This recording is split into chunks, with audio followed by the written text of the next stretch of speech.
Belə oyunla İtaliya çempionu üzərində qələbə qazanmaq olmaz Qarabağ. Düzdür, gecə vuruşdun, çalışdın, əlindən gələni elədin.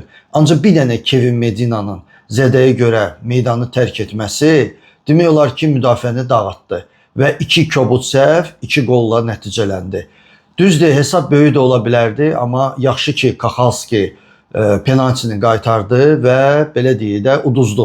Hesab 0-2 olsun, 0-3 olsun, fərqi yoxdur, amma gələcəkdə topların fərqi də əsas ola bilər.